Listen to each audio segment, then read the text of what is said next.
Welcome to another edition of Motoring 88. Real fun is on the road. This is Jim Kenzie for Motoring 90. I'm Phil Gardner, Motoring 88. This is the 2-Minute Test Drive.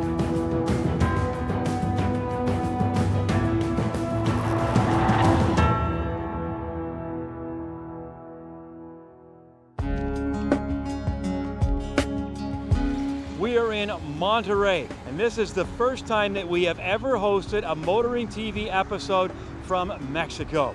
Like the rest of the country, it is home to great food and maybe most importantly, some wonderful people.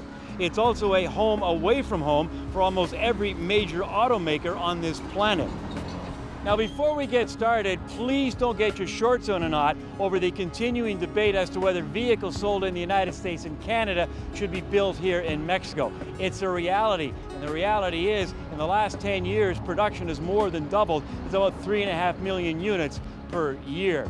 Now, why do they come down here in Mexico? Well, we might get some insight this week, and I'll tell you why. We're here for several reasons. First, Kia is opening its first factory in Mexico, right here in Monterey.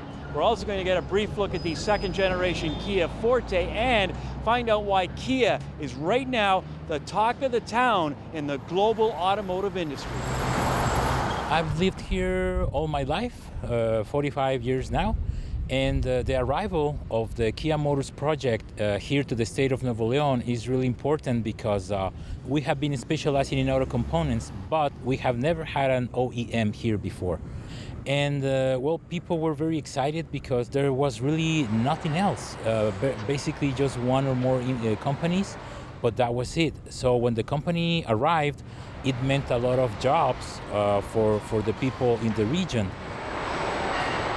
We can produce roughly 1.6 million vehicles in Korea, but we've, over the years, have been really expanding our footprint right across the world. Right now we manufacture in China, Russia, Slovakia, in the US, and for Mexico it was a natural progression. You know, you would think that this was a rather lengthy process, but not in this case. It took them 14 months from start to finish to put the factory up and get it up and operational. It's a phenomenal feat, and I think it really speaks to the determination of Kia Motors. Before the arrival of this company, they didn't have access to credit, let's say, for instance, and now with a steady job, the banks are giving them credit. They have more stability in their families, and I guess the heads of the families, the parents are more excited and more confident about their future. So I guess it's a really positive thing. I mentioned earlier that Kia has become a hot topic of conversation in the automotive world, and there's good reason for that. One of the big challenges facing Kia and its sibling Hyundai has always been quality. I mean, Motoring TV viewers are asking us all the time, what's the quality like? Is it up to snuff? Well, recently, Kia became the first non-premium brand in 27 years to finish atop the J.D. Power initial quality standings. The last company was Toyota. And what this means is that Kia finished ahead of such nameplates as BMW, Lexus, and Porsche. And we've surpassed Porsche. Now we are the #1 manufacturer in the US. It's a really big thing for the company, for the employees, but also it means that we have a big challenge ahead of us because we have to maintain or overcome that result. So it's exciting, and it's a very huge challenge for all the company. Compact segment is one of the largest segments in Canada, and you know, with the new Forte, improved fuel economy, great exterior styling, and great value for money, we think it's a real option for consumers to meet a lot of their needs. You know, for a compact vehicle, this Forte comes loaded with available content, lots of passive safety and active safety like blind spot and lane departure warnings, and also something called lane keep assist. It will try and keep you in the middle of the lane. If you start to drift, it'll actually pull you back. Now, this is not autopilot. This is not autonomous driving. It's true, this technology is very impressive, but believe me, it's not ready to go solo. We went through this plant today and it was mind-blowing. the technology, how clean it is, from the stamping plant to the assembly to the paint booth. Everything is latest and greatest technology. It's the facelift of the second generation of the new Forte 2017. Okay, it's not just body panel, it's not just trims.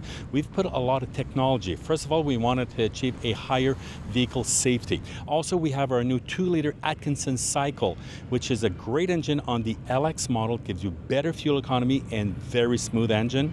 And when you get into the EX and above, we have our 2-liter GDI. All this made it to a 6-speed manual, but also to our second generation 6-speed automatic.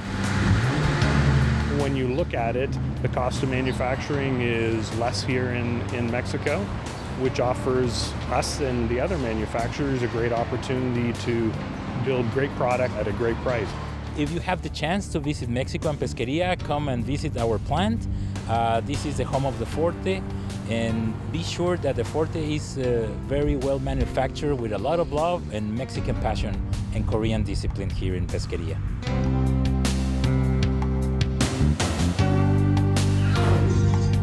Truer words were never spoken. If it ain't broke, don't fix it. More later on Kenzie's Corner.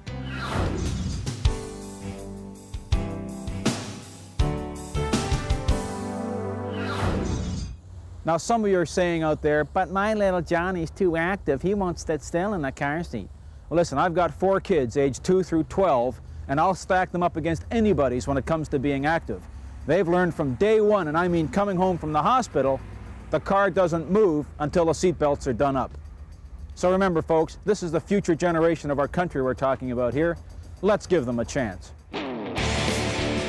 Motoring TV is brought to you in part by Stark Auto Sales, a better way to buy a car.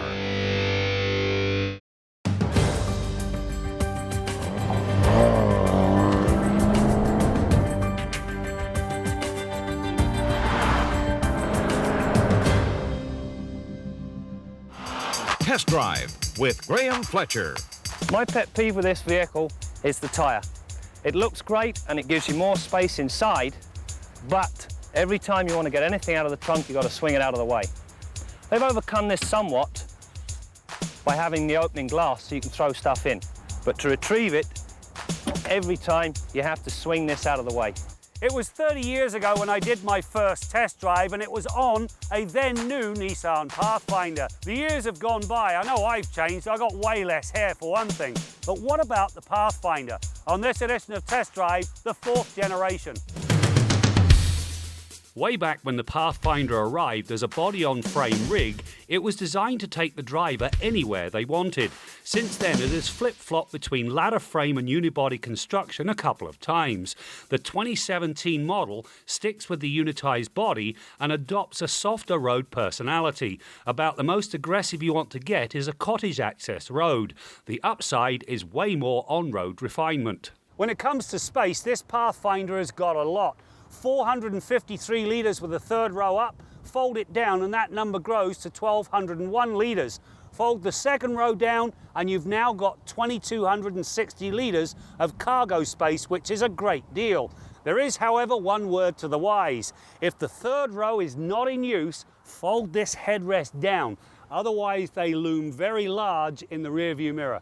The original Pathfinder arrived with a 3-litre V6 rated at 145 horsepower. At the time, that was a lot for an SUV. The other thing was a manual gearbox. Today, the Pathfinder arrives with a new 3.5-litre V6 that pushes 284 horsepower, which is up 24 from last year, and 259 pound-feet of torque. It is married to a CVT. It differs from most in that under hard acceleration, it shifts between pre-selected ratios, which eliminates the usual motorboating drone. As such, I could live with this transmission. When it comes to the cabin of this Pathfinder, some of the plastics are a bit hard, which I found disappointing. The seats, on the other hand, are superb, especially when it comes to long distance comfort. And of course, it's got the now mandatory infotainment system. Now, this thing has got 23 buttons, which makes it seem a bit intimidating. The saving grace is it has a very good voice recognition system, and of course, the screen is touch sensitive. Where the original Pathfinder featured a part-time four-wheel drive system that would take the driver just about anywhere they wanted, the new model gets an intelligent system with 3 modes. The first mode drives the front wheels and is aimed at improving fuel economy. Auto monitors the wheels and adjusts the torque split to suit the conditions. It sends just enough power rearward to prevent wheel spin. The lock mode holds the power split at 50-50 until the Pathfinder hits 40k. It then reverts back to auto mode to prevent unwanted wind-up. Not a bad system, but it was a bit slow on the uptake a few times. When you look at the rear half of this vehicle, the middle row of seating is very comfortable indeed. However, when you get to the third row, well, they've got to be a lot smaller than me. It's not very comfortable. The latest Pathfinder suspension has been completely retuned. The spring rates are stiffer and the damping is firmer. As a result, there is much less body roll than is expected from a 3-row ride. The downside is sharp road imperfections like expansion joints tend to filter back to the cabin. That said, I like the new setup because it delivers much better feel and feedback. Likewise, the steering is faster and nowhere near as soft and mushy as before. It's no sports car, but all the changes are for the better. You know, this new Pathfinder kind of mirrors me. It was once a brash entrant in a very competitive segment. Since then, it's put its boonie bashing days behind it and become a vehicle that's more at home in a mall parking lot. Is that such a bad thing? Not really in my book. If you've got a family of 6 or 7 and you're looking for a civilized ride, you've got the candidate right here. That aside, let's go to the scoreboard and see how the Pathfinder fared.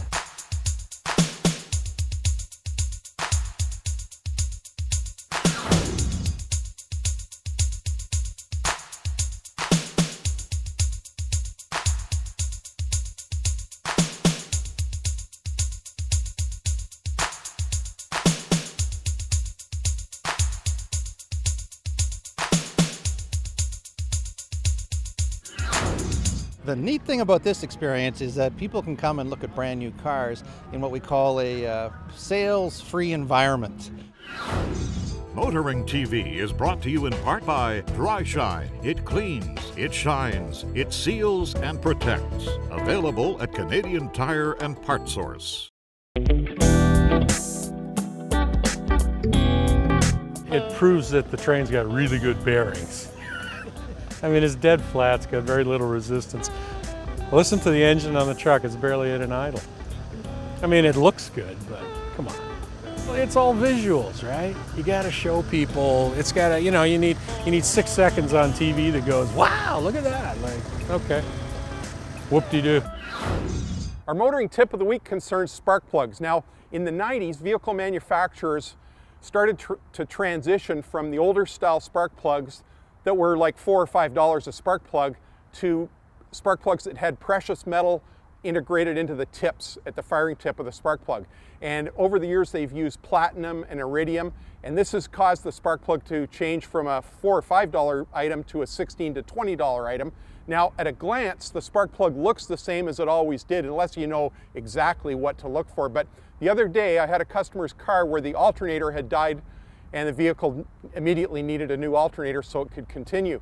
And I looked at the odometer and it was 390,000 kilometers, and I asked the lady if we'd ever done spark plugs, because she also mentioned that the car ran rough and ragged when it was either cold or damp. When I got there it was warmed up, she'd driven to work, and it was running smooth as could be. So I said, have we ever done spark plugs? And her immediate answer was, if you haven't done them, they've never been done. And I knew that I'd done a lot of work on this car, but I wasn't the only one working on it, and the other work was done well. I just thought, you know, probably somebody else has done them, right? And I'm sure they were thinking the same thing. You know, he did it, right? Took the spark plugs out of the vehicle at 390,000 K, and they're sitting right here. We don't have the vehicle today, had to give it back to the customer, but here are the 4 spark plugs that came out, and 2 of them, the center electrode is completely eroded away right down flush with the insulator. The gap is so big you can't even measure it. It started out at about 41 thousandths of an inch, but now it's just huge. This car still started and ran semi-normal when it was warmed up. Now, I got thinking, this thing went through last winter with these spark plug gaps so huge. It's a wonder it even started. But the real story here is that now the interval on these spark plugs is 160,000 K. That's such a big interval, it's just off most people's radar screen. It's out of their mind to ever do it. Lots of people trade in the car before it ever needs spark plugs. But if you're acquiring a car that's got high K, or you've tipped across that 160 K threshold, your car likely needs new spark plugs. Now, even though it's running well, it might run better or get better fuel economy or lower emissions, maybe start easier on a cold or damp morning. Or if you're out in Western Canada or Northern Canada, it might be the difference between starting and not starting if you can't get your block heater plugged in. So think about the spark plug a little more often, because it seems like right now, we've just forgotten about it. That's your motoring tip of the week. We're back at Mosport, and with us we have one of the cars that put the words rotary power on the world stage. Today these cars have reached iconic status around the world. And on a more personal note, it was also one of the first race cars I was ever involved with. That's a 1972 Mazda RX3. Yep, it's a vintage race car now, and this is the 2-minute test drive.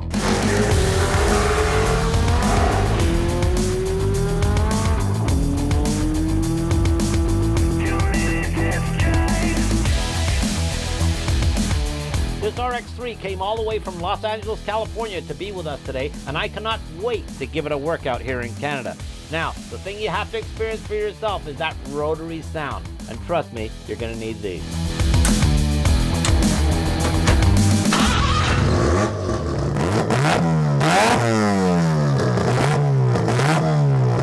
The first thing you notice about this car is that it's very small compared to today's cars.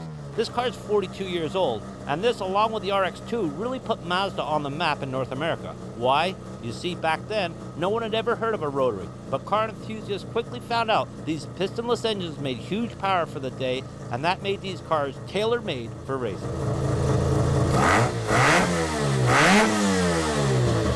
This RX3 is fitted with its original spec 12A rotary engine. This one has what they call a street port, and it has the original 4-barrel carb replaced with a downdraft Weber. It now has a 5-speed manual for Mazda speed, and of course, it's rear-wheel drive.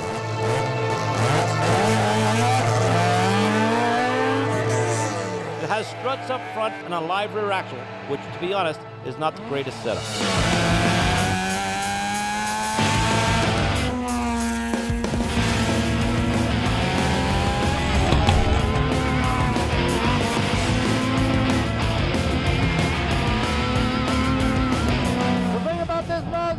By today's standards, it really doesn't do anything very well. It doesn't turn very well. It doesn't stop very well. But it does go like a rocket down the straightaway. And that never gets old. This car really did take me back to those, dangerous early formative years. It's just the way I remember them. Now, Mazda hit a home run with these early rotary models, and I just love them. In fact, I love this one so much, it's not going back to California. It's going in that trailer and home with me. I'm Russ Bond, and this has been the 2-minute test drive. Can't wait to annoy people with this.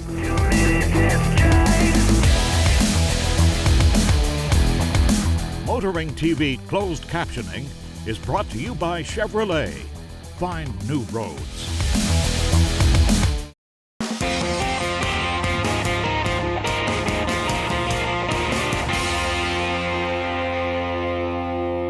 Since about the last ice age, the word that describes the automatic shift quadrant is P.R.N.D.L. Now that's an acronym standing for park, reverse, neutral, drive, and low.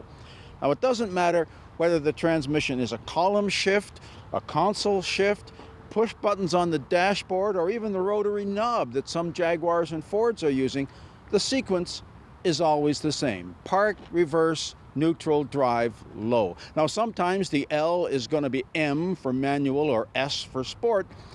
It's the outlier from drive. The point is, park is always at the far end of that sequence. Now a lot of car makers are going to electronic shifters now. They're not really levers, they're just toggle switches. Fair enough. But some of them are also now replacing the park position in the shift lever with a push button. This is just stupid.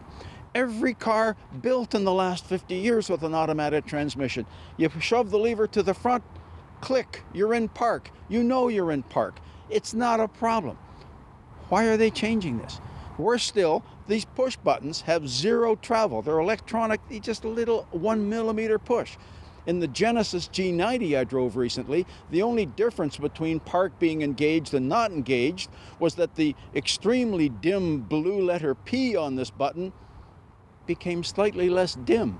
I'm sorry, it's not good enough. Now, at least in the Genesis, this push button is at the far end of the shift lever travel, which is where it should be. In the Mercedes-Benz, it's at the back of the shift quadrant. This is just stupid. It makes as much sense as putting the gas pedal on the left side of the brake. It's just wrong, and it's unsafe.